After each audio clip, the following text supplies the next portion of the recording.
Shalom. దేవుని పరిశుద్ధ నామానికి మహిమ ఘనత ప్రభావములు కలుగును గాక. మన ప్రభువును రక్షకుడైన యేసుక్రీస్తు యెహోవా మెస్సీ నామంలో ఆత్మీయులైన మీ అందరికీ నా హృదయపూర్వక వందనాలు తెలియజేస్తున్నాను. దేవత దేవుని మహాకృప వలన అందరూ కూడా సంతోషంతో సమాధానం కలిగి క్షేమంగా ఉన్నారని తలంచున్నాను. అందరూ కూడా క్షేమంగా ఉండాలని దేవుని కోరి ప్రార్థన. మీ అందరికీ ఉదయకాలపు శుభాలు. యెహెజ్కేలు గ్రంథము 34:29 దేవుడు అన్నాడు కదా, మరియు వారు ఇక దేశములో కరువు కలిగి నశించిపోకుండాను, అన్యజనుల వలన వారికి అవమానం ప్రాప్తించకుండాను, వారి ప్రఖ్యాతి కొరకై ఒక తోట ఒకటి నేను ఏర్పరిచెదను. ఈ యొక్క మాటలు చూస్తే కనుక రెండు భాగాలుగా ఈ వచనం మనకు కనిపిస్తుంది. మరియు వారు ఇక దేశంలో కరువు కలిగి నశించిపోకుండాను, అన్యజనుల వలన వారికి అవమానము ప్రాప్తించకుండాను, వారి ప్రఖ్యాతి కొరకై తోట ఒకటి నేను ఏర్పరిచేదను. అవును ప్రియులారా, ఈ లోకంలో రెండు రకాల మనుషులుగా మనకు కనిపిస్తూ ఉంటారు సమాజంలో. ఒకరు ధనముతో సకలము కలిగిన ప్రజలైతే, మరొకరేమో పేదరికం చేత బాధపడుతున్న ప్రజలుగా ఉంటారు. అయితే ఈ యొక్క పేదరికము లేక దీనత్వంతో ప్రజలకు అవమానం కలిగే పరిస్థితులు చాలా వస్తూ ఉంటాయి కదా. ఎందుకంటే డబ్బున్నవాడికి ఏ విధంగా మేనేజ్ చేయగలుగుతాడు, వ్యవస్థను కూడా మేనేజ్ చేయగలిగే శక్తి అతనిలో ఉంటుంది డబ్బు ద్వారా. కానీ పేదరికంలో ఉన్నవాడికైతే అలా చేయలేడు. ఎన్ని నిందలైనా ఎన్ని అవమానాలైనా భరించవలసిందే. అయితే ఇక్కడ అంటున్నాడు కదా, ప్రవక్త యెహెజ్కేలు ద్వారా దేవుడు చెప్తున్న మాట ఏంటంటే, ఆనాడు ఇశ్రాయేలు చెప్పిన మాట ఈరోజు మనతో కూడా దేవుడు మాట్లాడుచున్నాడు. ఎందుకంటే ఇప్పటికీ మనలో అనేక మంది ఈ పరిస్థితిలో ఉండవచ్చు కదా.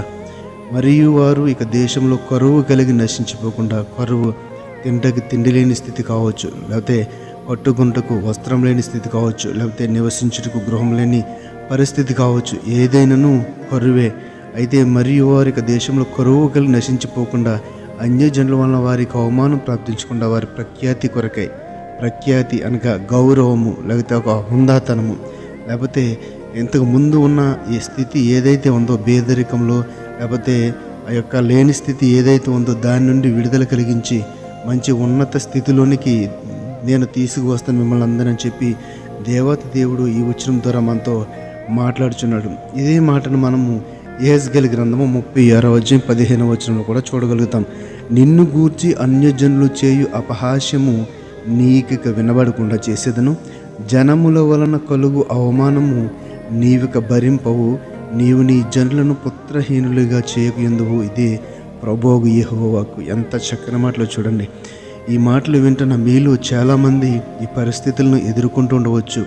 లేనితనము చేత అనేకమైన మాటలు, అనేకమైన నిందలు, అనేకమైన అవమానకర పరిస్థితులు ఎదుర్కొంటూ ఉంటున్నారేమో. అయితే తండ్రి అయిన దేవుడు ఈరోజు నీతోనే మాట్లాడుతున్నారు. ఎవరైతే అటువంటి స్థితిలో ఉన్నారో మీతో మాట్లాడుతున్న మాట ఏంటంటే, నిన్ను గూర్చి అన్యజనులు చే అపహాస్యం నీకిక వినబడకుండా చేసేదను, జనముల వలన కలుగు అవమానము నీవిక భరింపవు, నీవు నీ జనులు పుత్రహీనులుగా చేయకుందు. ఇదే ప్రభువు యెహోవా వాక్కు. కాబట్టి ఈ మాట వినుచున్న మీరు ఈ మాటను బట్టి, ఎందుకంటే వాగ్దానం చేసి విడిచిపెట్టే దేవుడు కాదు మన దేవుడు. ఎన్నో సమయాల్లో, ఎన్నో కష్టాల్లో, ఎన్నో ఇరుకు ఇబ్బందులు మనం మొర్రపెట్టినప్పుడు, తండ్రిని అడిగినప్పుడు ఆయన సహాయం చేస్తాడు, మనల్ని లేవనెత్తాడు. ఆ యొక్క లేని స్థితి నుండి ఈ యొక్క మంచి ఉన్నతమైన స్థితులు తీసుకొచ్చాడు. కాబట్టి ఇప్పుడు కూడా అదే విశ్వాసం కలిగి మనం తండ్రిని అడిగినట్లయితే ఆయన పాదాల చెంత చేరి, ప్రభువా నాకున్న స్థితి నుండి విడుదల కలిగించు, ఉన్న నిందల నుండి అవమానముల నుండి నన్ను విడిపించి ప్రభువా నా కన్నీటిని తొడుగు తండ్రి అని తండ్రిని దేవుడికి మనం మొర్రపెట్టుకుంటే కనుక పరమందున తండ్రి మనల్ని చూచి తప్పకుండా దయతలిచి ప్రేమ చూపించి మనల్ని తన హక్కును చేర్చుకుంటాడు. ఇక్కడ చెప్పబడుతున్న మాటలు మనం చూస్తున్నాం కదా.